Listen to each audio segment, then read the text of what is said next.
We are also very honoured to have here to respond to Mr. Shaw's presentation, the Right Honourable Dr. Matthew Prempeh, Minister of Energy and former Minister of Education for Ghana.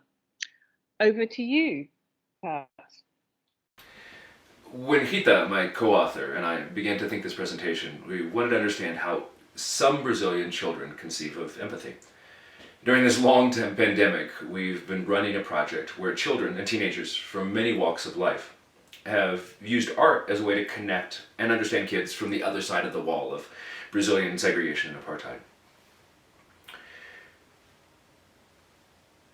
Yet, as we've worked through more than 100 visual artworks, hours of recorded classes, 8 songs, 3 music videos, and close to 20 films, we found that kids not only developed a theory of empathy, but, and this is great because we're working with the Human Flourishing Research Center, really a theory of human flourishing.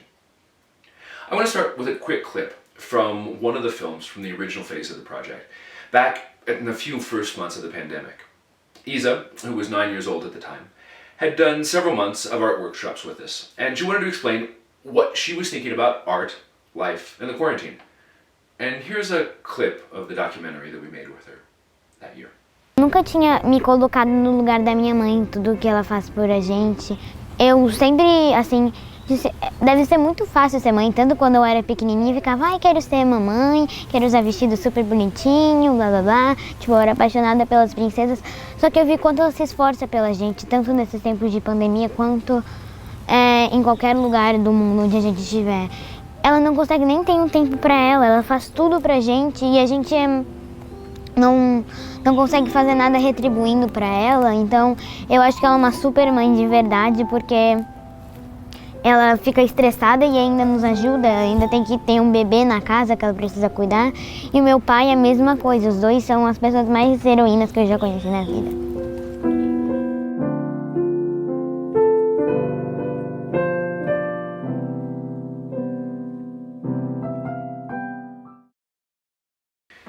Let me just give you a quick outline of how the project got us to that point. A couple of years ago, Rita and I made a film for Brazilian public TV where we taught 2 groups of kids, one from the favela and one from middle-class apartment buildings, to make movies. Each group made a film about what they imagined life would be like on the other side of the divide. They watched each other's movies and then finally came together to play, both in the favela and in the apartments.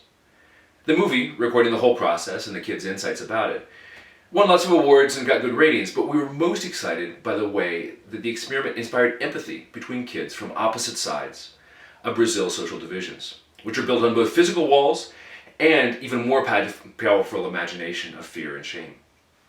Seeing that potential, the Templeton World Charity financed us to repeat the experiment with 4 new films among segregated or rival groups in the south of Brazil. And then, wham, the pandemic hit. Art is a space for unexpected encounters. Dance and music and film is a way to overcome segregation, kids from different worlds playing together, and now we had to do it all apart, with only the computer screen to connect children. Amazingly difficult, but as Heidegger says, when the hammer breaks, it exposes a world to the carpenter. So moving the project online turned out to be a fundamental step in understanding children, art, and the construction of empathy, and their theory of human flourishing.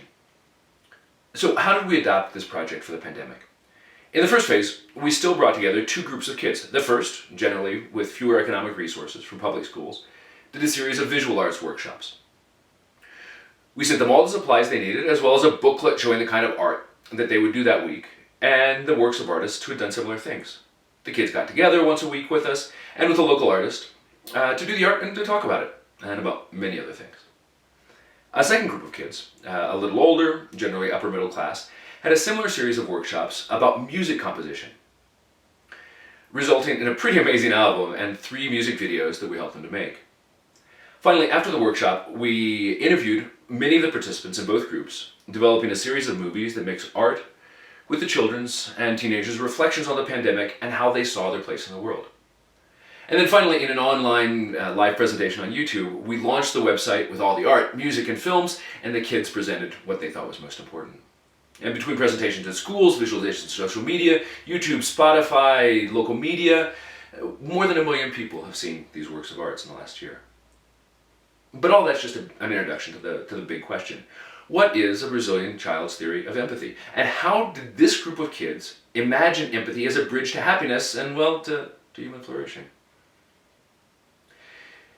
Let's begin with Leticia. When quarantine started, she was 11, the oldest of 6 children of a single mother. At the beginning of the pandemic, her family was truly suffering. Her mom had lost her job, they had to care for sick grandparents and great-parents, and Leticia had lost her connection to school, the place where, as a very smart kid, she knew she could shine. 18 months later, in the online live broadcast where we released all the movies, songs, and artworks, Leticia helped us to understand the first step in this children's theory of empathy, and I'm going to translate what she said here.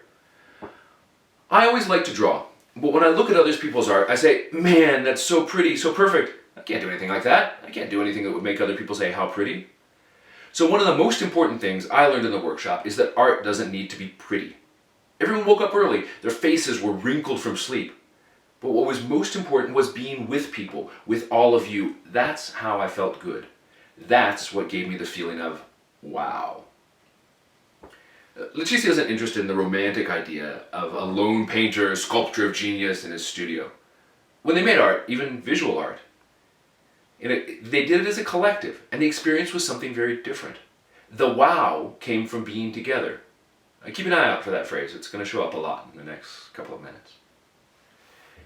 We don't want to fall into any kind of a false utopianism here, or to give the impression that kids doing art can overcome the social apartheid for which Brazil has become justly notorious. A moment of connection, or even a series of them, does not overcome the structural racism, nor the physical and geographical boundaries that separate kids from different social groups. But it does bore holes in the walls between social groups, or perhaps better, it plants the seeds for something in the future. It's the first step toward empathy, not a solution to all of our social problems. Now, my education is philosophy and classical languages. My co-author, Heat, is in anthropology. But for the last 20 years, we've dedicated our work to making films with people from slums and indigenous communities. Now, I say that to explain why I'm going to show a clip that seems to have nothing to do with children and empathy, but which in fact explains a lot about one of the foremost of Brazilian virtues, being together. This is the first minute of a documentary we're developing with the Yapamaçã village in the Upper Amazon. It relates the community's efforts to restart a festival called the Dabukuri.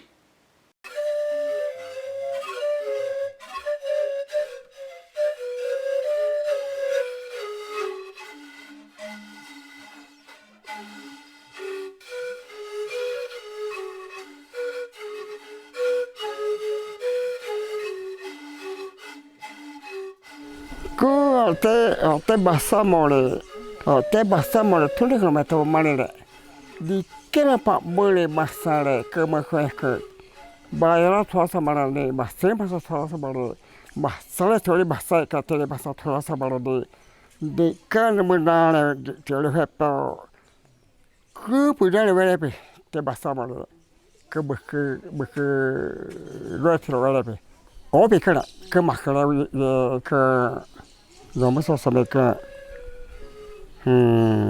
olha para vamos pegar na caia da capa para da sala na base para capa para dia que para ou da sala dia que para caia na bairro tota Depois por ti festa da Bucurinino sangue que se move do nas na meresa Akabene sampai yang ni wira tersa kabira wira ho amene ekati wem hati yuna sa di porwa amene ekati pe we kana sa ni kana ka teresa mim hana tina weta ti malako po papira to warsa.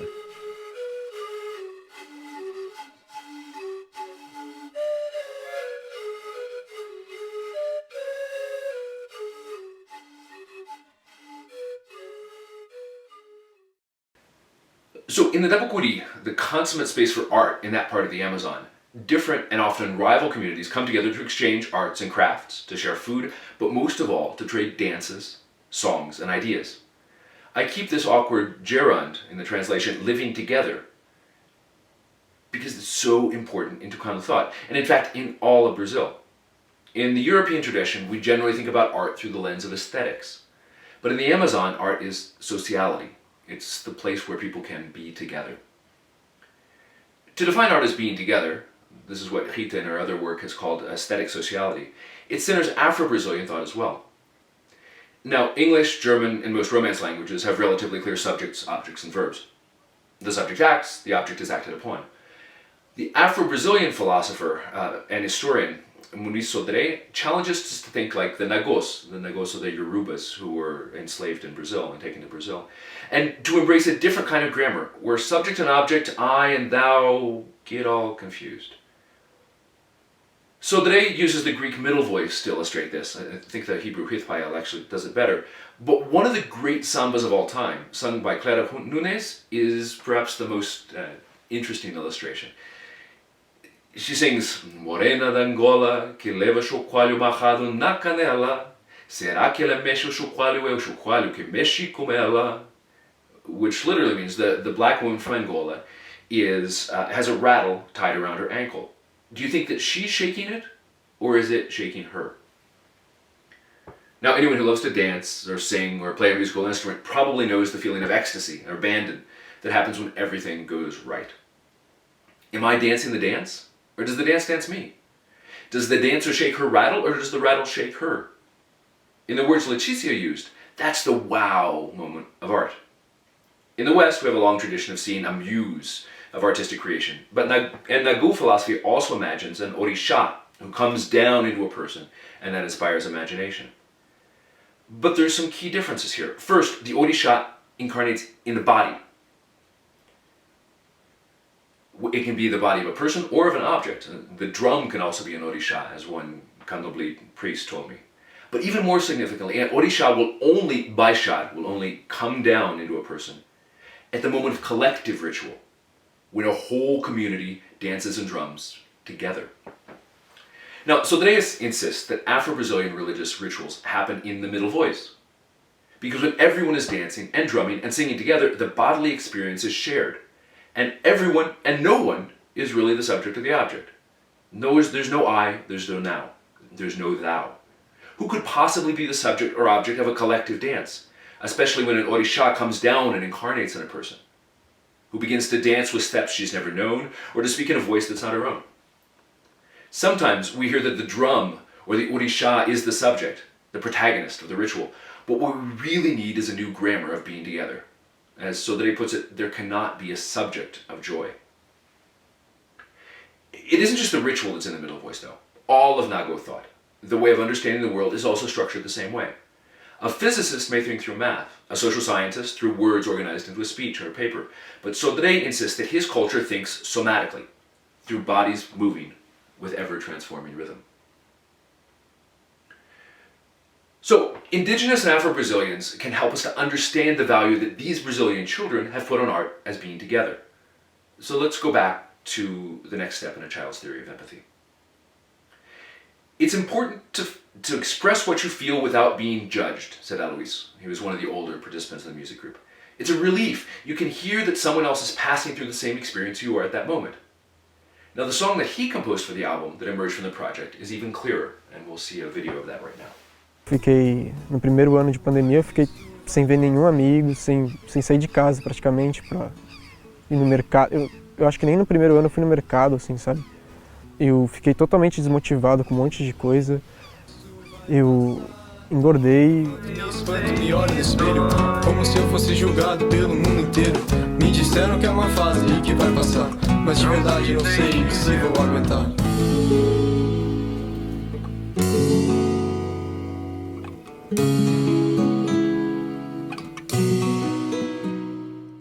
Eu tava ficando maluco, assim. Já não sabia que dia que era da semana. E a letra da minha música tinha muito a ver com o meu dia a dia da pandemia.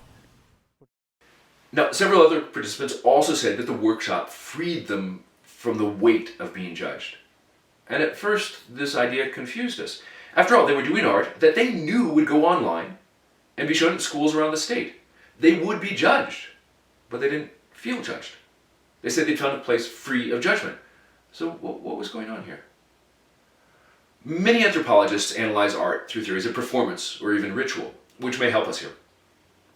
For instance, for Victor Turner, the ritual of performance or doing art He looks particularly at theater, but also at rites in many African communities.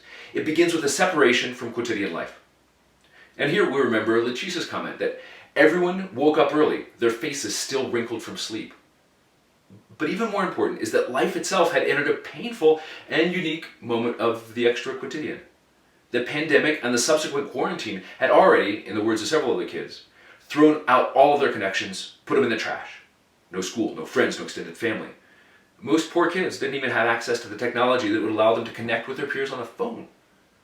Kids were left to their nuclear family and their imagination. What we did, Leticia told us later, was to get together and turn that awful moment into something good, if just for an hour. We, and I say we consciously, because it was also true for Rita, for me, and for the arts teachers. We were hungry for connection, to find purpose in this extraordinary time that we were living.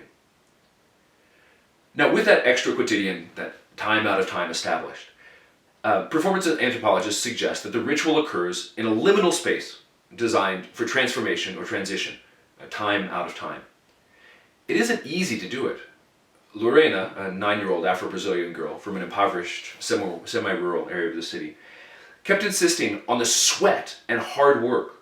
The full day she spent melting crayons to develop a drip painting that she felt expressed her anxiety about the pandemic. Here's the way that she describes it.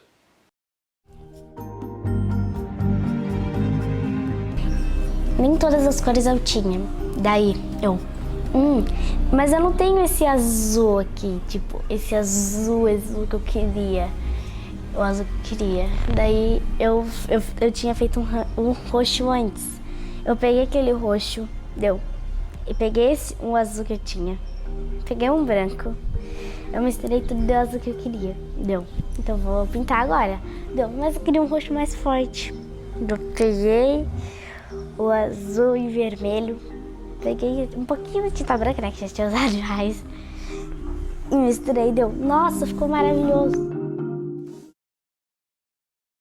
Leticia described this experience as that which gave me the feeling of wow. German romantics might have called it Erlebnis. Today we might call it the aha moment. But all these ideas are basically trying to describe something transcendent. In fact, Lorena used a religious word to describe what she demanded from art. In the live presentation at the end of when we showed all the movies and the art, she said, I don't care if someone looks at my art and says, what a masterwork. Because without feeling, without sweat, I'm trying to find the right word. It isn't anything without what's inside us. Soul, that's it, soul. What's fundamental here is that the subject, the participant, must be disposed to live something outside of his or her own day-to-day existence, to take on a new identity and suspend the logic of their traditional personal narrative. Now, Victor Turner points out that the liminal spaces where ritual occurs, traditional social roles and expectations are suspended. The theater anthropologist, Richard Schetzner, points to drama as one of the places where modernity allows transcendence to happen.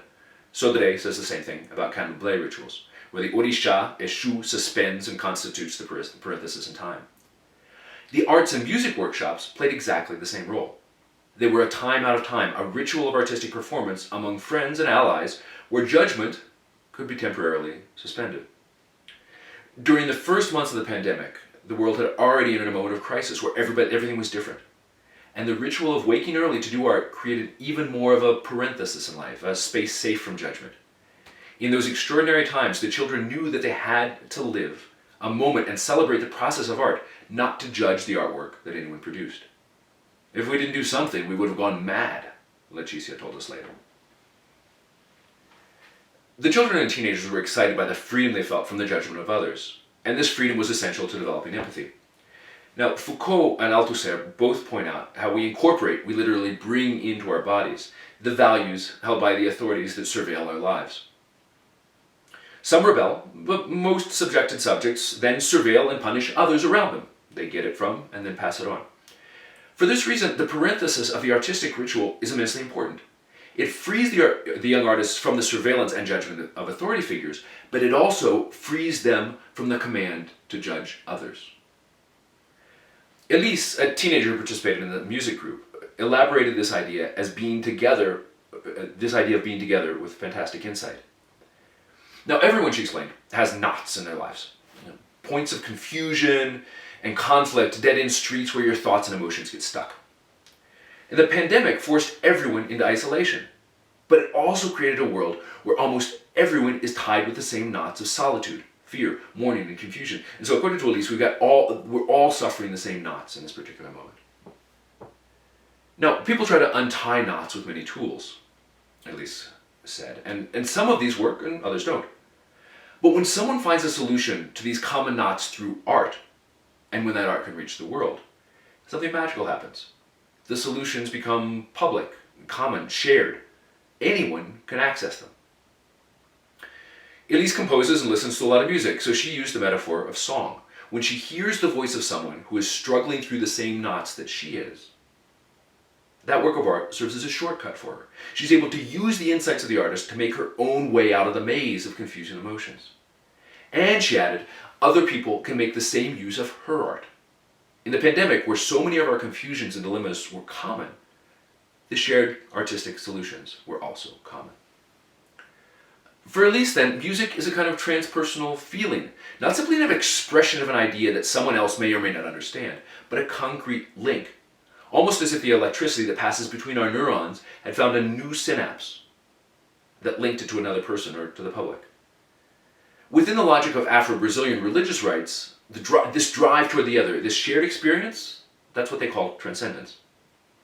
Transcendence isn't about gods or religion or the spiritual realm, but simply about the shared experience with the other, these moments when we seem to be feeling or thinking in connection. Remember, the Sodré insisted that the Nagôs think somatically. Eliz seems to suggest that teenagers both think and feel through the music they share, a kind of transcendental synapse that makes a group into a collective thinker. We can understand how the beat of drums and feet creates comunitas, that's Turner's theory, but music can work in other ways with teenagers and children. Sometimes the connection works from the tone of a recorded voice, the emotions of a chord progression, or the repetition of a melody in another key. Many of the kids mentioned Novo Futuro, a song composed by 14-year-old Liam as a part of the project. It was a kind of anthem for teens in the pandemic. After a melancholy piano opening, he sings, I think of all the things that I have lost, penso nas coisas que já perdi. And then it's time to recognize that anything could disappear. The minor key in the accompaniment continues, but the lyrics then change. So let me show a couple of minutes of a minute of the video.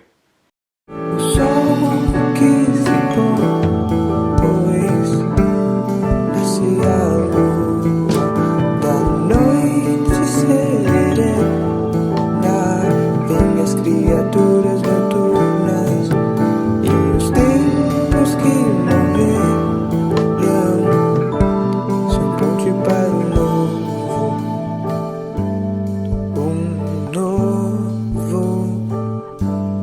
futuro.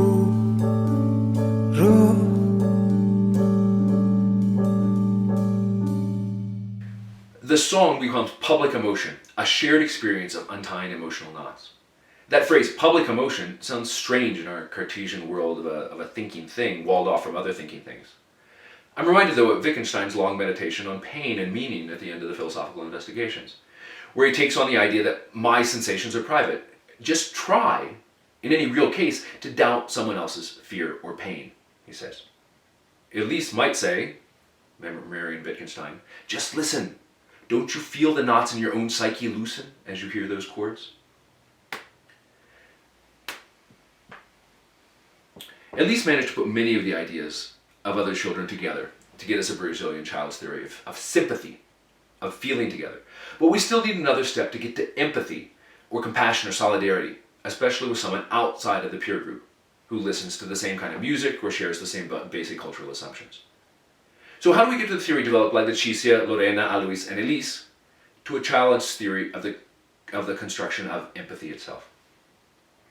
So after the music group saw a first cut of the movie we made with Isa, I showed at the beginning of this presentation, they took up the challenge of composing and recording a soundtrack for it. They spent weeks watching and rewatching the short documentary, thinking through each emotion that Isa expressed or felt during the interview.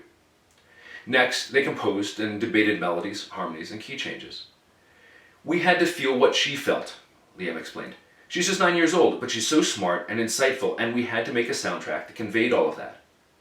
Composing for that soundtrack was much harder than writing music for myself, João added, because I had to put her emotions into the music, not mine.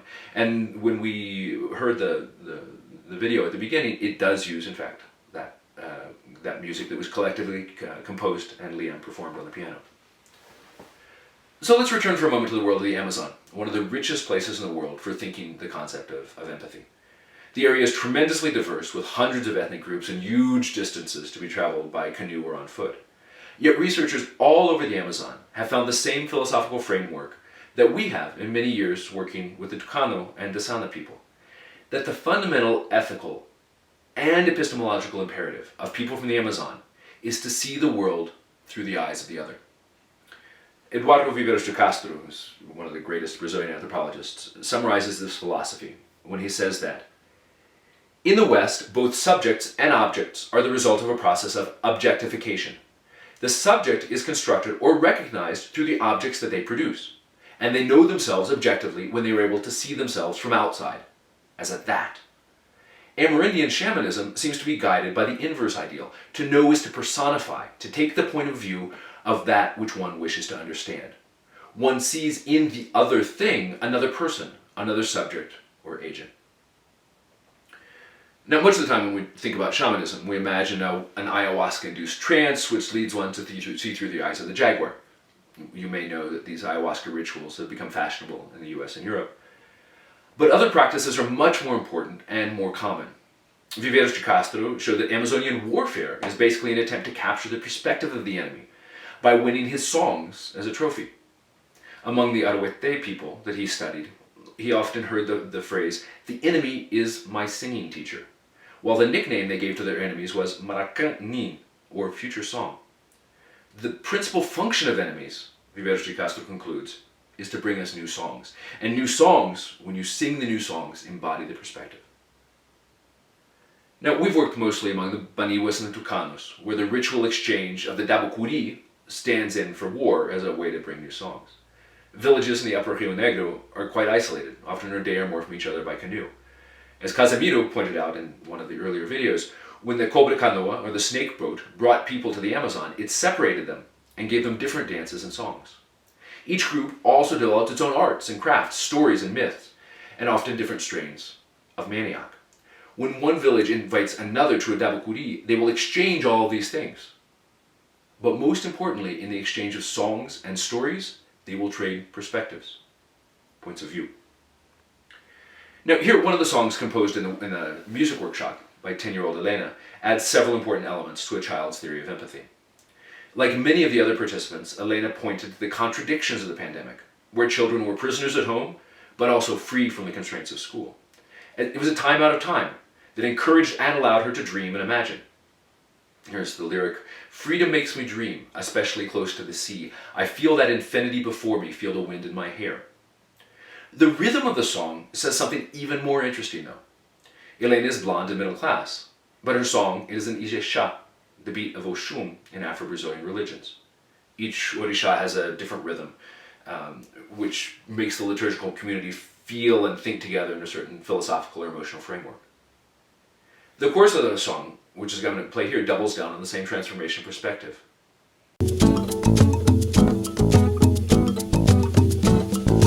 Temos estrelas no mar e também no céu a colorir Iemanjá com seu véu, com seu véu.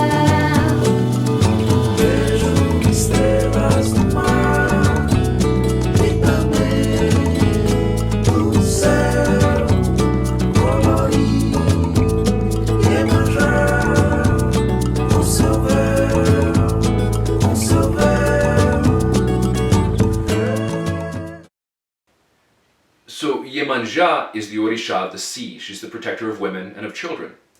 And when Elena scripted the music video for the song, she chose to wear the colors and the clothes of Iemanjá.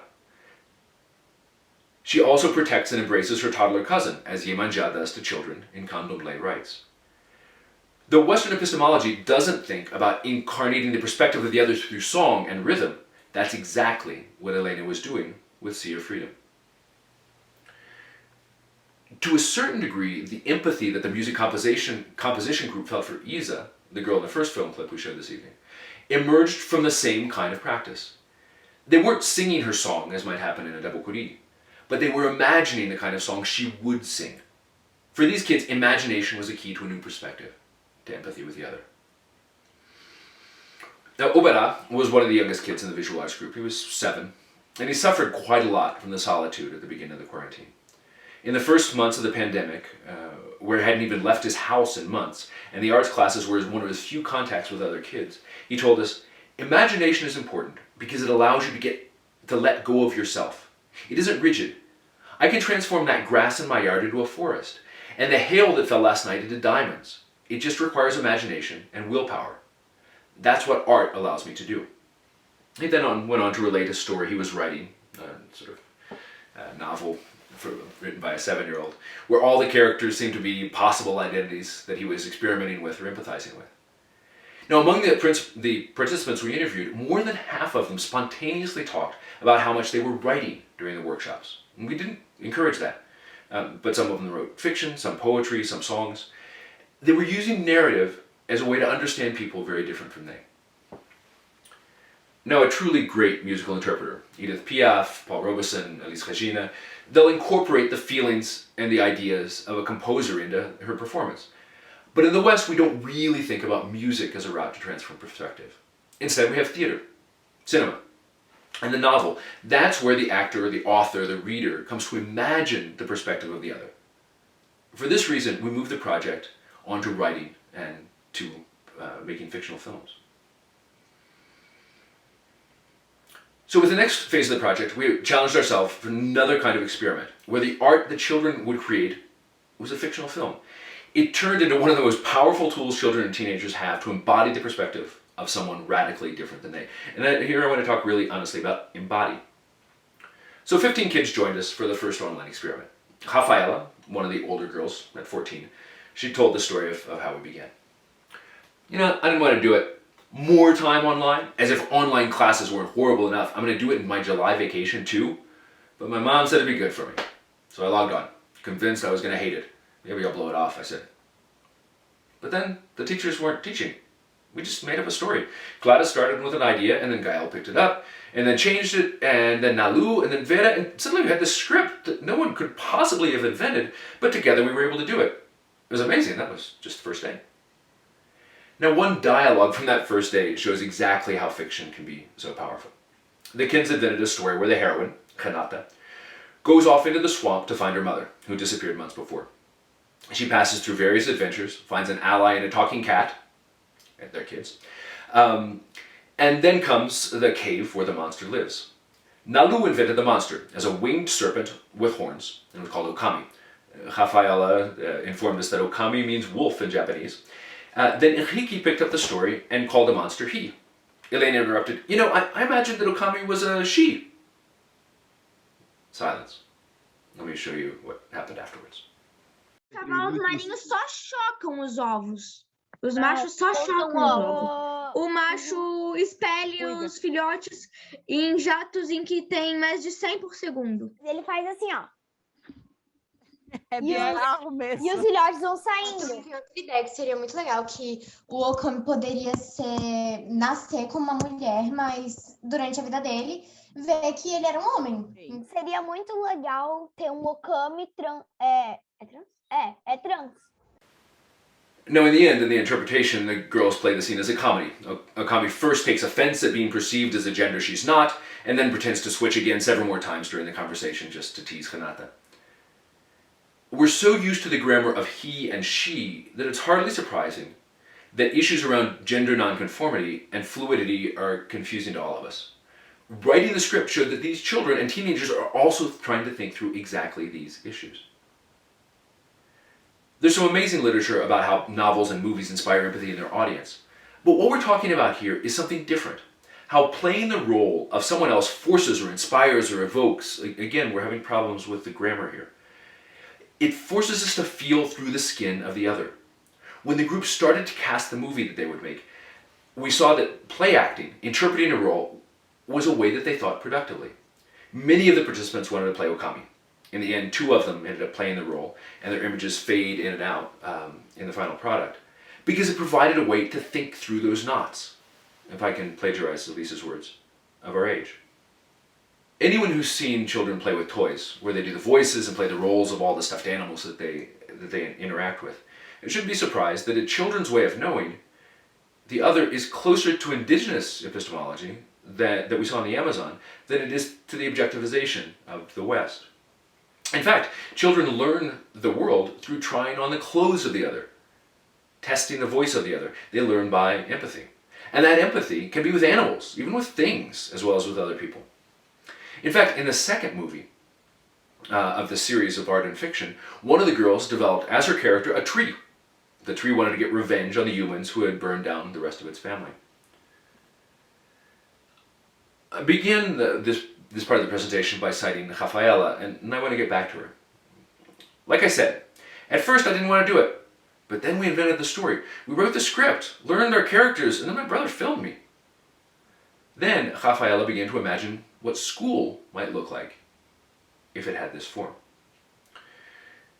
So, though these ideas emerge in a large part through the analysis of indigenous and Afro-Brazilian rituals, once we have this frame for understanding art and being together, we can see it appear in many, many different places.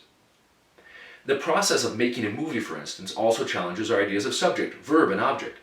Films are by nature collective, a negotiation between directors, actors, producers, crew, distributors. Each time that we make a movie, we struggle to find the grammar to describe how it happens. Actors intervene in the script, cameras find angles that the director never considered, the sound team finds noises in the environment that everyone else subconsciously suppressed, and then the editor rewrites the script based on the changes that emerged organically. A composer gives the film the ineffable sound and feel that embedded in our subconscious. And on top of that, as any writer knows, our characters really write themselves, something even more evident in films than in novels. For all of the efforts of the folks at Carrière du Cinéma to convince us otherwise, there is no cinéma d'auteur, no single subject who makes a film. To add even more to the middle voice of film, the team that makes the film is in fact transformed by the work that it creates. We're both the subject and the object, and something much more of our film. So let me go back to Casimiro, the 110-year-old Tucano shaman that we met in the clip about the Dabukuri. One day, he and I were sitting in the shade of the acai palms, and Hita asked him why he didn't teach others all the medicine and stories and wisdom that he knew and that he was sharing with us. Let me explain, Casimiro began in his slow, heavily accented Portuguese, learned from the first priests who came to the Rio Negro. When I was young, children were always with others. They often have questions, and then they ask them. It could be about planting manioc, making a flute, or about a story that I told the night before. They ask, and then someone else, who really understands it, explains it. Or it could turn out that nobody knows the answer. And so we go together and we try to figure it out, young and old together. We teach, but only when someone asks. But today, these teachers come here and they say, you must learn this or that. Today, children feel that adults must make the first step. But we adults think that children have to take the first step. So in the end, no one learns and no one teaches. In Latin American social thought, the category of the protagonista takes pride of place.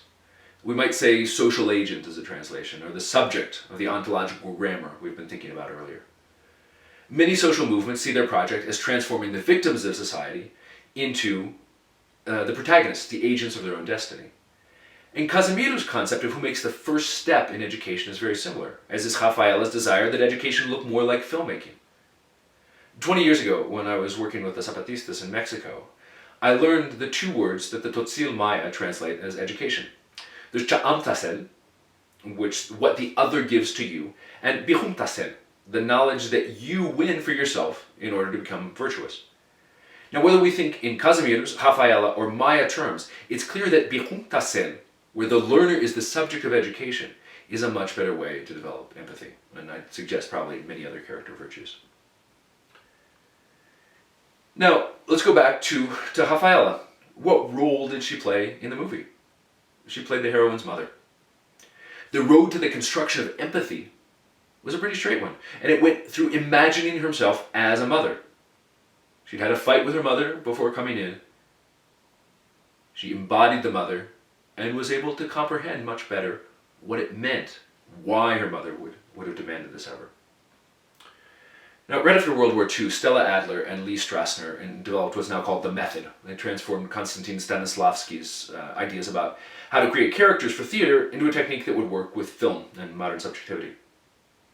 The basic premise is that if the actor feels the right emotion, she will express them profoundly on screen. Eventually, though, the two broke apart over how to investigate emotions that I don't feel in my current experience. Strasser wanted actors to mine their own experiences, go into their memory, and to find the emotions in their past.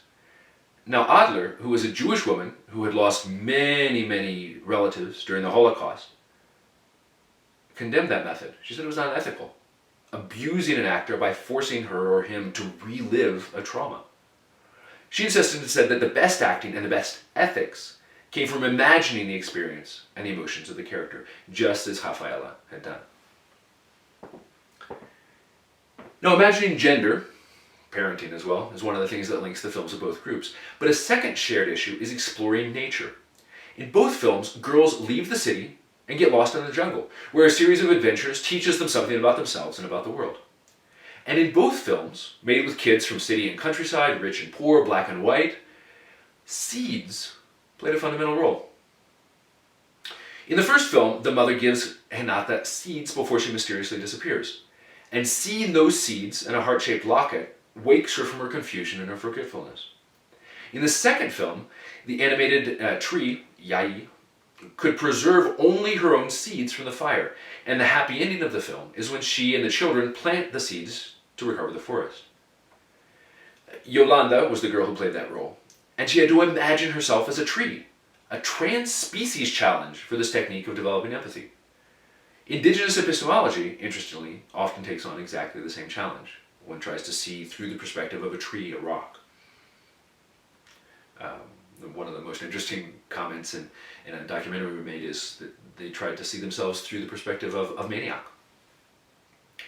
When we translate human flourishing into Portuguese, we get florescimento humano, a phrase where the botanical metaphor of flowering is much clearer. When children in Brazil had the chance to tell a story about what they deemed important, what they wanted to think about, and what they wanted to tell the world, they also talked about seeds, about transformation, about flowering. So we put their ideas into an essay at the Human Flourishing Research Center, and it really challenges us to think this metaphor biologically. What does it mean to think about human flourishing in the Amazon, in the Atlantic rainforest, where we live, or in the copses and fields of Oxfordshire? In the second film, the tree monster Yai explicitly calls the seeds her children. And in a script written by children, that word matters. Agribusiness or the shopper in a grocery store might see the seed as a commodity. You plant it in the ground, and then we later get the fruit, the vegetable, the flower. And that's the real point, the telos of the seed. Remember, though, that Yai is a tree, and that both kids and indigenous Brazilians challenge us to see through the eyes of the other. From the point of view of the tree, the seed is the telos. Growth, flower, pollination, but they all lead to the seed, the possibility of reproduction. And from the point of view of the children who invented the play, the grown tree may be the telos. It gives them the forest where they can have their adventure and to step outside of themselves. And it isn't a coincidence that tree climbing is one of the best images or metaphors that we have to imagine children. The Greek and Latin grammar out of which Western philosophy and our own unconscious way of seeing the world emerged, it has a tendency to see things, objects, beings. In Brazil, we have a joke that must have emerged from the African and indigenous cultures that give our thought its real depth. People, we say, are not entes, beings, but entries, betweens. Casimiro was very explicit about this in many conversations that we had with us. People are transformations, he insisted. Not a being who is searching and seeking, but the searching and seeking itself. And this is something that's really moved into all of Brazilian culture. One of the great Brazilian country music songs has a line of Estrada eu vou, estrada eu sou. The road that I walk is the road that I am. So here's what an 11-year-old participant in the workshops wrote afterwards. What's the meaning of life? The meaning of life is the process of finding the answer to that question. If we actually found the meaning, then our life would have no purpose. It's about process. So here we've traced a theory by which art inspires being together inspires one to be with the other. Then imagine, here we've traced a theory by which art inspires being together brings one to feel with the other, and then imagination allows us to inhabit the other. And that empathy brings us closer to human flourishing. But for a Brazilian child, being together is also an end in itself. Doing art with others is an end in itself. Like a tree, which is a seed, an adult tree, and a flower, and the transformation of one into the other, all of them together. A Brazilian child's theory of empathy is about the cycle of being together, imagining, feeling what the other feels, acting in ways so the other can participate in your world so that you can be together in new ways. Being together in new ways, that's the next step in the challenge. How can this process be a space where children can use their new empathy with and desire to be with the other as a way to change the world? The next step in our workshops is in fact an urban planning workshop where kids use art and sculpture as a way to imagine a city where all kids can play together spontaneously. But I'm afraid that's going to have to be the topic of a future presentation. No, it's hard to speak a conclusion when we're contending that we need to think about empathy and human flourishing not as a linear argument, but as a circling spiral. But we are coming to an end here. We'd like to think that this very unacademic logic for an academic presentation also reflects something of the way that children in Brazil think their world, through narrative and adventure and exploring together. Being together, feeling together, imagining the feeling of the other so that we can be together in better ways than continue this performance of the art of being, feeling, and transforming the world together. Thank you. Bravo. Thank you for that very rich, luxuriant presentation. I would like now to call on Dr. Matthew Prempe for a response. Thank you. Interesting. Thank you for allowing me to do the response. We sat an hour listening to Kat, and I wanted to find out for what purpose? For revealing to us what we don't know about Brazilian children, about using new tools to help the Brazilian child who is lost from the city to speak to us. Because I find out that most of the things you said are more culturally normal in these communal living areas. And you are opening our eyes to something different, how people feel, think, see themselves through others' eyes, and how they empathically divine for something else. So it's both the soul, the spirit, the being, the community, the progress of life that you are showing. Because when you speak about the Brazilians, when they came on the snake boats, they dropped in different places, and they came about to share objects, arts, dance, so that they can continue to live in harmony with the environment where they are, and as well progress and prosper. So very, very interesting to look at all what you are doing. But what I found interesting today is the fact that giving tools, even kids, because of their communal way of living, would reveal to us things that we never thought kids knew about. That is empathy. But I sincerely believe that in the communal way of living, empathy is part of the society, which you have demonstrated through this work. And thank you for the work. And we'll continue to follow you and how you finally end up with. Thank you. But for us in Ghana, what I would say, I've not done classics or anthropology, which my father did from LSE. What I learned through a revelation in my work as Minister of Education is coming up with a new curriculum. A curriculum that we thought was more normal way for a child to live, which is a standards-based curriculum, where we know that kids of a certain age group must attain certain skills and competencies in the society that they live. That the abstract way of teaching and learning wasn't good for our kids. And so we were more talking about more soft issues like critical thinking, communal way, team building, and sharing experiences and using objects that are very local to the kids to explain very difficult concepts and theories. I thought probably now, listening to Kurt, we're doing something right back home. But that is a revelation that other tools allow us to see. And your interaction with the Brazilian child, of course, from the Angolan Negro coming to Brazil is the same like me coming to sit here and you revealing myself to myself. For the kids, it has always been innate. But the tools that we have used have been able to demonstrate for all of us to enjoy what the Brazilian child feels like in this community. Thank you.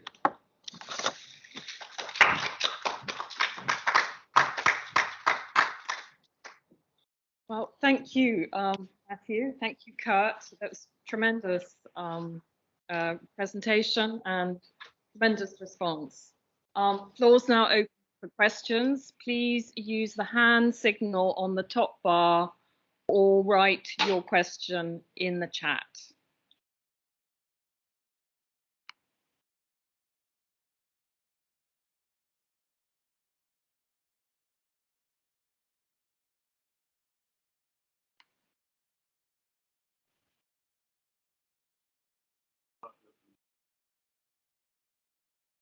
Yeah, please.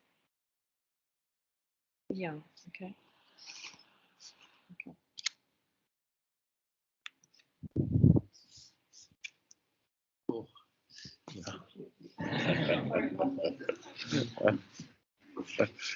Hello, everyone. Thanks both to Kurt and Matthew. And I think you both raised some really fundamental questions for me. So to Kurt, really, I agree with absolutely everything you say. What I'm would like to probe a little bit further is whether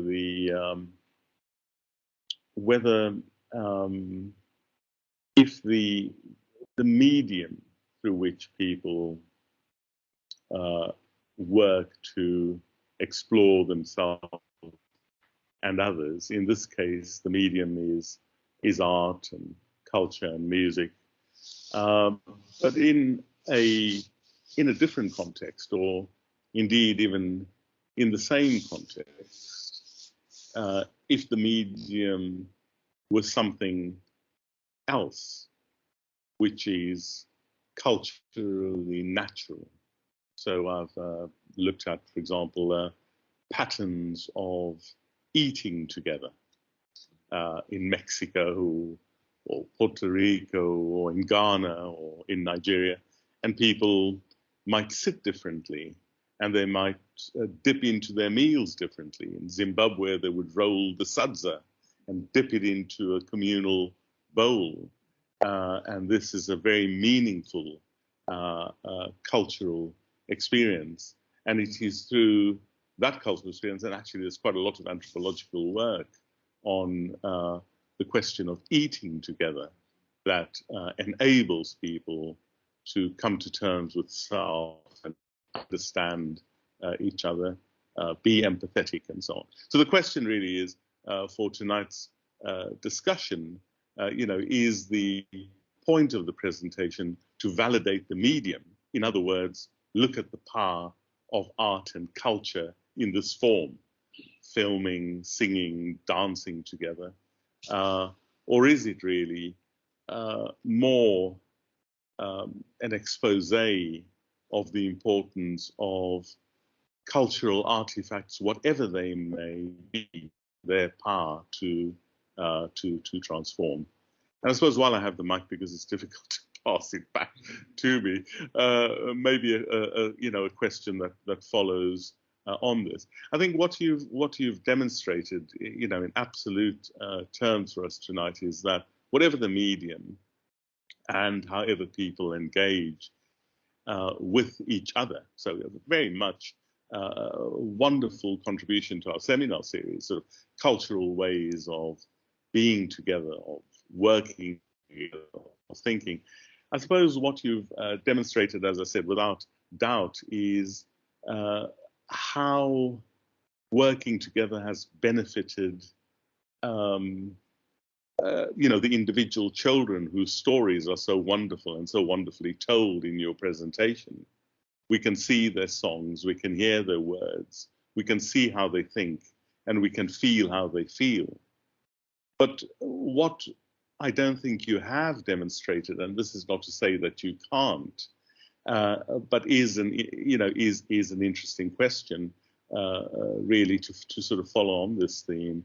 Does cultural ways of being together, thinking together, feeling together, transform more than the individual child? Are there stories of communal transformation?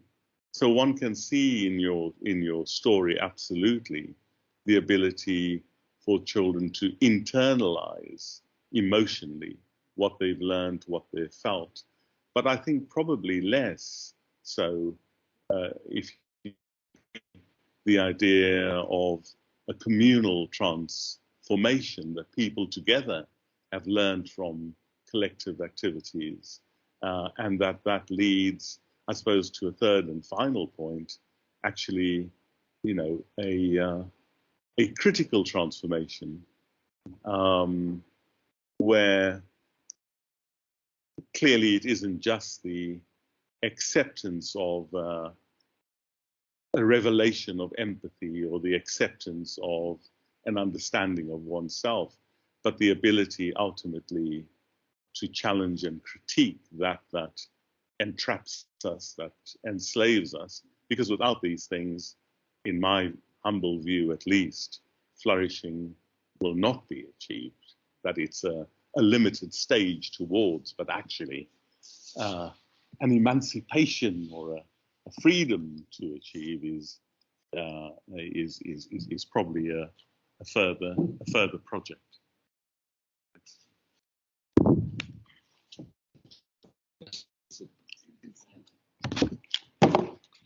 Thank you, David. Those are exactly the sort of questions that I think are fundamental. In terms of the first question, if somebody took out of my presentation that, oh, then we need to have more arts classes in schools, that's not what I'm talking about at all. Yeah, I believe in arts classes in schools, but Emily and I were talking about this a lot yesterday, and the importance of how it's not just about art, it's about rites, it's about rituals. The work that she has done with stimulating rituals of rites of passage is just brilliant, and it's something that we'd like to apply. But that, I think, actually has more to do with what we're saying than art necessarily does. But the most important lesson that I would want, and the lesson that you get from the form and not just the content of this presentation, is that the most marginalized, most despised, whoever it is, has something really important to teach me if I have something to listen to, if I have the skills of listening to them. There's this amazing American ethnomusicologist, anthropologist, Stephen Feld, who is really trying to transform anthropology and say, instead of having anthropologists who go and interpret these other cultures, what anthropologists should be doing is learning how to translate those cultures so that those cultures can speak to us and teach us. And so his filmmaking and his work with sound and his work with the Grateful Dead, to put certain sounds into the Grateful Dead so that can stimulate people to understand the people of New Guinea. And so that's much more what I think is important, is how is it that our prejudices as academics, as whoever we happen to be, makes it difficult for us to learn from ourselves. And this comes to the second question that you had. How is it that those prejudices that filter down from social elites to the people who are actually marginalized, and they begin to think poorly themselves, that they can't think of themselves as deep thinkers either? And so us mirroring and saying and asking questions and saying, explain that a little bit more, I'd like to understand that more, isn't just a question of me learning. It is that person learning about herself and having pride in herself. And that's basically what Paulo Freire says about education. But I think that what we've tried to do in taking Paulo Freire and adding video to it is adding that cultural element that we're talking about. And the question of cultural transformation wasn't what I'm talking about here, but I think that it's a hugely important issue to consider. And I'll talk about two different projects that we've had for a long period of time. One is Favela News, which is in Recife, in the very northeast of Brazil. And it was a place where there was a tremendous amount of homicide. The rates were very, very high. And as we taught young people in the favelas to be the reporters who ask these sorts of questions, who evoke the deep thought of children around them and put that on screen so that other people can see it, that becomes a social movement. Not only did it drop the rates of homicide dramatically in the places where we were working, but you can actually see a new identity surging. When Fiona mentioned The Princess in the Alleyway, which was our movie that we made with Favela News in 2017. And it was fascinating when we did the first screening in Recife. There's this great Art Deco theater in the center of Recife. We finally managed to get there. It's all the elite shows films to itself. And it was great to stand outside because it's on one of the major thoroughfares of the city. And I could tell from 200 meters away who was coming to see that movie, because they were all Black men and women from 12 to 24 years old, extremely well put together. They had put on clothes that mattered. They had done their hair. They wanted to present themselves in a certain way, and it was almost universal. I would say, oh, he's coming to the, and there were 1,000 people that came to that theater. This movement had created something really powerful of an identity. When we did Canal Canoa, which uses the same premises in the Amazon, but which works with people in the villages who really understand raising small children. So midwives, shamans like Casimiro, lots of other people, and then showed the movies that these people, the people who really know early childhood, to indigenous people in cities.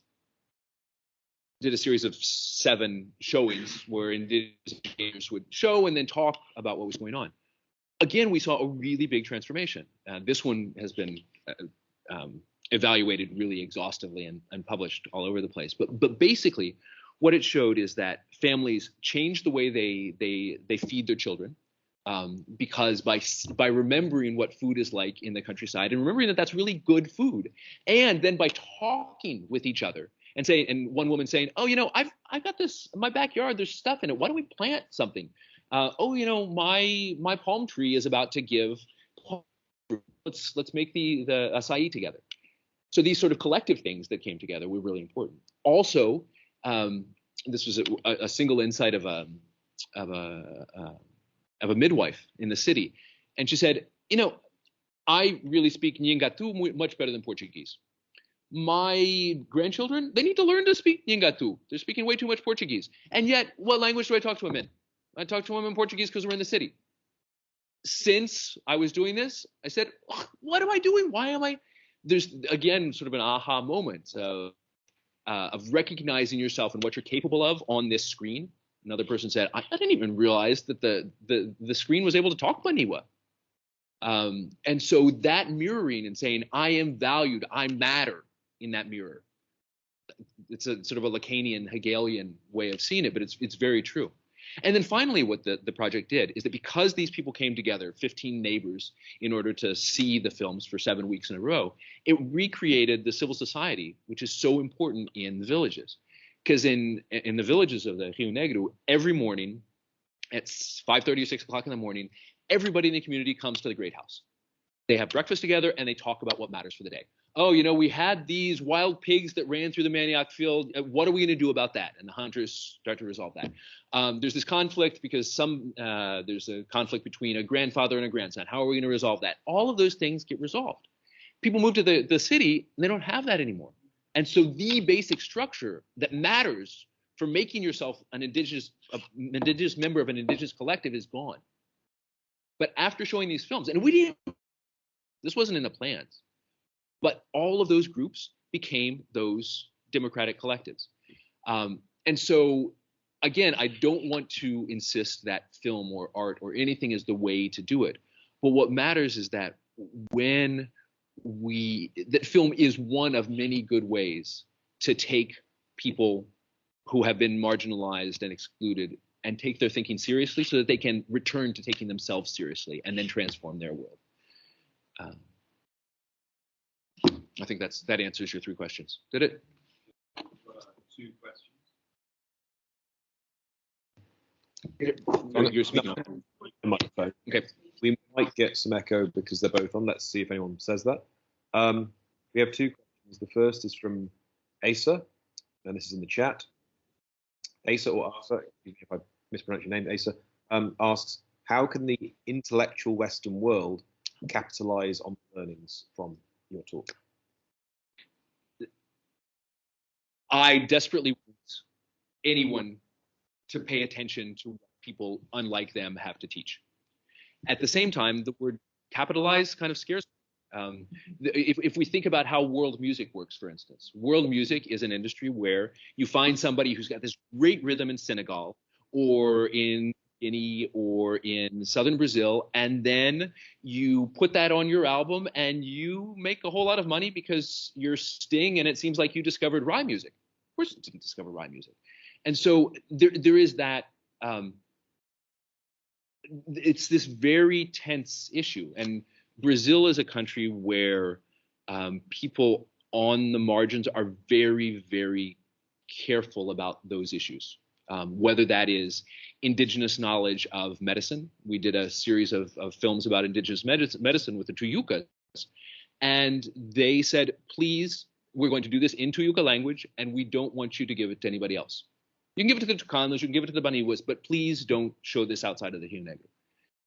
Because they knew that that's possible. On the other hand, another of the women who we work with, Jacinta, who's Casimiro's daughter and an amazing healer herself, she wanted to make lots of films showing how to do it. In fact, another substantial change in the Rio Negro, David, is that one of the communities where we've worked for a long time, they were so inspired by themselves on film and feeling, oh, you know, we are not living up to what we believe that we should be, is that after the last time we left, they built themselves a new great house. They hadn't had a great house for many years. It had blown down in a storm and they were living in separate houses.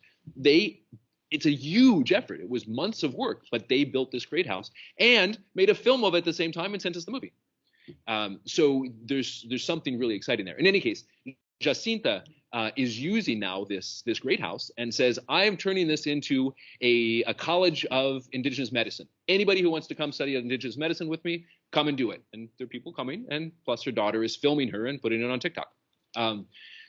So at the same time, Asa, that I think it's really important to make these things and to respect people by listening to them that way.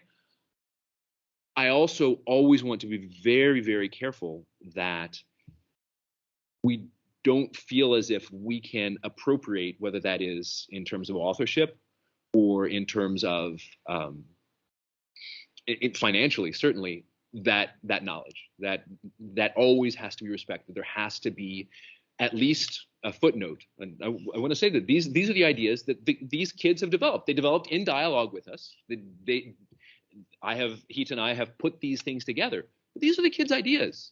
And I think is always important. That we have to transform the way that we think, because there's something really important about this. The way that the Chicano Indians think the world as this sort of cycle, and that human beings are not things but transformation. That's really important. That teaches me a whole lot. It's changed the way that I see myself and my identity. And I'd like that to be true of anybody who sees this film or who sees the Dabukuri once it's on TV. But at the same time, it's always important that not be something which is which we believe is ours somehow. And as I hope I didn't interpret your question badly. No. But the word capital, yeah, as a Marxist, it scares me. He or she has added a few comments here on this. By capitalize on the learnings, she means learn from this. Learn from learnings from this. And also added, I would argue that we can all learn from each other, which I'm sure you'd agree with. And that's exactly when I am willing to learn from this person. I started off working with street kids. I dropped out of Harvard because I really didn't feel as if I was learning anything, and that the people around me were not intellectually curious. But street kids were. They wanted to know the meaning of life when they were living under that bridge, because otherwise they were going to kill themselves. And so philosophical inquiry mattered. And that dialogue, when I would make a point of listening and asking questions, would also be much more willing to listen to me afterwards, because it became a real dialogue. And that is completely right. It's about learning and having that openness, that humility to be able to do that. And my own thought is that the more different that someone is from me, the more that I will probably learn because of that shift of perspectives. But at the same time, the harder that's going to be. And so sometimes I'm capable of that. I was probably more capable of it when I was 30 than I am today. But that's the effort. And there, I keep going back to Lorena, who's 9 years old, but she insists on this concept of sweat. If you're not suffering for it, if you're not working hard to do it, then you're not going to get as much out of it. Even if it's the same thing. You make this masterwork, but if you don't suffer for it, then your soul is not there. And the same is true for the process of conversation. It's not easy to really converse with someone, to share that space. But that's what means that one has the chance to be transformed by it. Great. Thank you so much. Thanks, Mesa, for that question. Ellen from the Temple Charity Foundation has her hand up. She wants to unmute your mic and ask a question. Sure. Can you guys hear me all right? We can't hear you. Why can't we hear you? Sorry, 1 second. Okay. If not, I can write it in the chat. Maybe you can hear me now? Yeah? But we can't hear on any laptop. Okay. No worries. Okay. Oh, there we go. Okay. Sorry, you can hear me and my echo, but no, firstly, thank you so much, both Kurt and Hita, for sort of sharing with us all this great work that you've done. For me, I'm going to bring, in some ways, back to the beginning of what I understand what was, the key aim of your initial work, which was really this focus on empathy. And for me, the key take-home message from your presentation has essentially been that empathy develops through a process of encounter. And what I am interested in is, what are the characteristics of the encounter that you think are most helpful for cultivating empathy? Because you guys have used art. I know David mentioned, communal meals, and other people mentioned ritual. So I would love to, to just understand, what do you think it is that make for a successful encounter when it comes to cultivating empathy? We know it's not simple coexistence. Different societies live side by side, and that actually in some ways creates more polarization. So I'd just love to hear your thoughts on this question. Yeah, that's a hugely important question. I mean, it's probably the question that's fundamental for all of this. And that's where understanding each culture is going to be terribly important. I think that David is right, that commensality and eating together is someplace. If we were to do this a project with Machis Indians, for example, how important is commensality to them? It's immensely important to eat together. So we might do something that involved food as a way to breed empathy. And in fact, one of the most important elements of the ajuris, the encounters in the Rio Negro, where the people would come together and watch the movies, is that they would eat traditional food together. We often paid much more than we could have to have chicken, so that we would have somebody who would take a boat and fish for a certain sort of fish, and that women would prepare it in a traditional way, and we would have acai, which is much more expensive in the village than in town than it is in the village. So that's very important. But I think that different cultures are going to see that in different ways. Agriculture, for instance, is a way that many cultures think together and live together. That's the way that they structure their calendar, their astronomical knowledge, which is also probably their philosophical knowledge. Their medicine will also be structured around agriculture.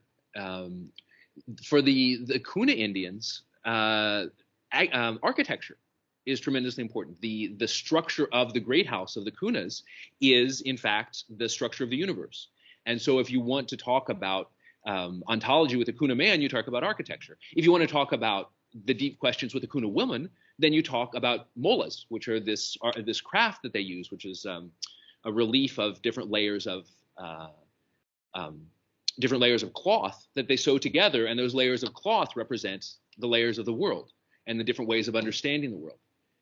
And so in the end, it's important to be able to find what way different cultures think deeply and to be able to translate that. Stephen Feld, who I mentioned, among the Kaluri in New Guinea, sound, bird song is the way that they understand the world. The birds, the singing of the birds, and the way that the human singing can imitate that or fail to imitate that. The sounds of making different foods. Those are that's the way that they think the world.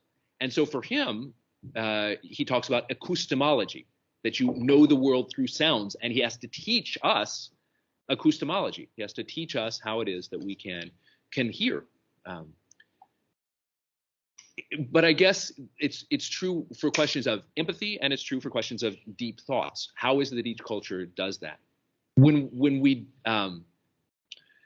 did the original project, The Other Side of the Other, we made a point that the kids would learn film separately first and make a film imagining the other. Then they would see the film of the other, and only after that would they able to come together. And so there was a whole process of preparing the ground, of making sure that it was well fertilized, that we'd hoed it, so that seed could flourish into something. And you can see that in the encounters that they had in the last in one of the days that they came together to play. They see each other, they're in sort of separate groups, and then one girl says, "Oh, you were the villain in the movie. Oh, you were this." And they start to say, I really liked the way you interpreted, and the way that you did that didn't work. But those steps brought the possibility of empathy. And I think this, what I was saying here about the question of not being judged, and this time out of time where you can feel as if you're not being judged, and so therefore not judge the other. That's also a really important step, at least with children. It probably is with adults as well. So there's a question of what is culturally appropriate, and then there's a second question of you can't just assume that it's going to happen because you put it in the right space. There have to be steps of preparation on both sides, so that they are capable of learning from and teaching the other and translating. And lots of times we fail at that. We present the times that we succeed, but there are lots of times we fail at it too. Ellen, is there anything to add to that? No, that was great. Thank you so much. I also wonder if Hita might want to say anything about that, because she has thought these issues as much or more than I have. If you don't, Hita, that's fine. But. Hello. How are you? I was thinking here, sometimes it's hard to put kids together when we have no time to connect them with the best side each other. Like, you know, I was remember my daughter, she we have discussed about politics, political, how say that, Kurt? Politics. Politics in our house, and then she met a friend, and they are for other side of the, how say that, Kurt? I don't know. The political divide. Yeah, and they start to be mad about each other. In that moment, she discovered this kid was the opposite. And I think it's very important to not put polarize when you are going to put kids together, but trying to remove that.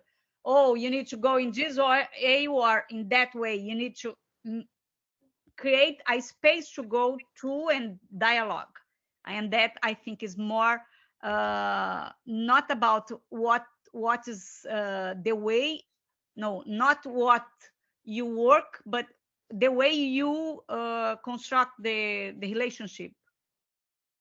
I don't know if I respond. My English is not helping me. Don't worry. I would like to pick on a former student sitting here in front of me. Because she hides behind this computer. She's done some fantastic work in Guatemala. Fantastic insights in using cloth. Really, Luana, tell us a little bit about the project. I mean, I think really, you know, if I can tease Luana with a question in some way, just, you know, maybe in third grade. I think what we complete, I really like the way the conversations go. You know, we can have activities ultimately, you know, whether it's eating or the one who tells us about reading, whatever it is, to draw, you know, on in order to reveal our emotions. I think Ellen was absolutely right. If that was, you know, key purpose, you know, how do you use tools and artifacts to draw on people to make their emotions and so on more visible? You know, absolutely fantastic. There's, I think, the sort of elephant in the room of the discussion is how much we, in a sense, and whatever tools we use, transform the tools. So if we're giving kids video, you know, and certainly as a Marxist and as a Hegelian, you would know that part of that dialectic that we totally transform kids think and feel, sure, and so on, but we also transform the tools so that it is something that they take forward with them, up and down, young kids collecting, discarded, cancelled together as communities, creating institutions for rooms, you know, of their houses, and the front of our houses, they drive through these big fields, colourful, kept, so sorts of real, not just people learn from the tools, but actually from those hands regionally bring translation. So they actually and I really want to get Anna to tell us about the fantastic project. I think really in many different ways. Would you mind? Sure, not at all. Let me I'm unmuted. Okay. So thanks, David, for picking on me. I actually do work with the Kuna people in Panama. So you mentioned them earlier, and particularly in terms of the way that the women and girls transform through a trajectory that involves being a part of a community practice around the creation of these molas. So you had mentioned earlier, the molas are layers of textile fabric, and in some ways, the process of creation of those molas not only tells a tale through the figures that they're creating, but also the layers themselves of the epistemological view of what the world is like in terms of the layers of the earth and what them it's like if the sky is the highest layer, and then it kind of there are multiple sort of spheres, and a lot of the inspiration also for that comes through dreams and through the collective idea of what the world is meant to be like. To David's point about tools, I think part of what was interesting to me was that they have actually transformed over time as well. It started as skin paint. The designs that they would do was actually just a graphic on the body.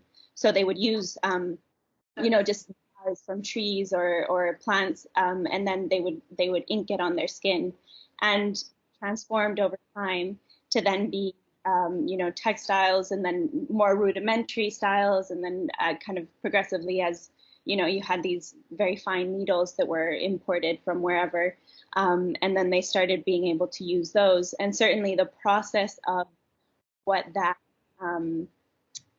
what belonging to that community would be like, because you learned through exchange with other women, it all comes together in terms of much more than, okay, I've created this piece of cloth and now I'm going to wear it because it's cool. It's a whole system of becoming a woman. Your trajectory and your capacity to do this also grows with your relationship with the community. And then to add that it's, in some ways, it's a reciprocal issue where you're not only being influenced by that community of practice, but you're also influencing it as you grow within that space. So it's interesting that you brought it up, because that's precisely the topic that I had been doing a bit of research on. It's not the middle voice, it's the middle needle. Something like who is the subject of a mola? There's a whole community involved with it.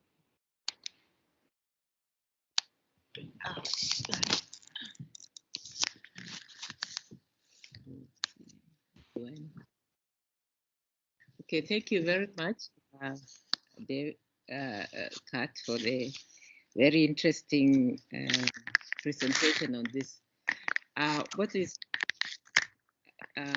I'd like to know is, in the choice of a movie, what was it that informed you in using that? Was it because these children were in an urban environment? What made you choose that vehicle? Because we've been talking about various ways so that in that environment, what is it that informed you, and how would I try to experience empathy in various contexts? So neither Hita nor I have studied film. In addition to being an anthropologist, was a professional actress for some years. So that does something. But mostly, honestly, it is because it was something that was compelling to children and teenagers. At one of the first projects that we did with the Maya in San Cristobal de las Casas in Mexico, we had an intern, someone who volunteered to work for us and spent a long time, 2 years, working with my children on the streets in San Cristobal. And one of the things that he found most exciting was giving the kids a camera. The kids love to take photos of themselves and love to take photos of other people.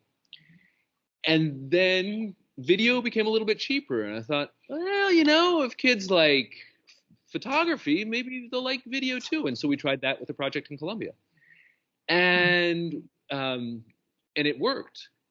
And then we started to make documentaries with kids. And then in 2007, he said, yeah, those are cool, but fiction, that's what really is challenging. That's where people can really express themselves. And so we made the first fictional movie. And each one of those steps is a little step, but it happens in not necessarily dialogue where somebody says, oh, I really like it, but you see the eyes of the kids and how they get light when they have that technology in front of them. And then since over the last 10 years, basically what we've been doing is trying to professionalize that, because I'm an okay cameraman now. I can teach a little bit, but what we do is that when we make a movie now, we make sure and find out who is the best cameraman in this town, who has worked with really good directors. Okay, is that person going to be willing to work for us? Will they accept what we're willing to pay? And we insist not only that they film the movie that we're working with, but that they teach in the process. And so what that means is that now in Recife, for instance, where we worked for the longest period of time, when the Brazilian independent cinema is based there, and making movies in the favela is something that independent cinema likes to do. It's sort of their Western, the American Western. And now at this point, because the young people who we've worked with have worked with many of the best cameramen and women and sound people, when there's a movie that's going to be about the favela, the director really has to call Okado, who's one of the young men who's been an actor in many of them, and they say, "Can you read my script?" And also, the sound people and camera people that we've worked with will say, and can we bring in a couple people from the favela to learn in this process? So it's not just us now who are insisting that there be this exchange between professional film and kids who want to make film. But in fact, directors and producers are seeing the same thing, the value of the same thing. And a lot of that has to do with the dialogue that we're talking about. An upper middle class person, when they write a fictional film about the favela, they're going to get lots of things wrong. They're not going to be able to embody that perspective. And so having that dialogue makes a much better film. And if you're a good filmmaker, you're going to want to approve that. And if we go back to Aza's comment, that's where it really matters. That's where we can perhaps even capitalize if we have a real dialogue and make a film that's much better. If City of God, the famous Brazilian movie about the favelas, had been made with a much better dialogue, if the script had been written in better dialogue, there would be something entirely different that came out of it. Well, on that note, I'm very cognizant of the time and the fact we're going to move on to some communal eating and drinking and conversation. I'd like to bring the seminar to a close. But thank you once again for a terrific talk that sparked an awful lot of interesting ideas. For me too. Great. Well, thank you all. And look forward to seeing you next week. Thank you very much. Thank you.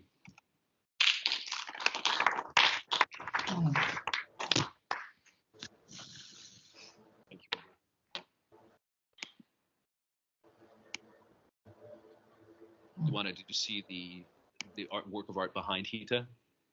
It's actually a group of Afro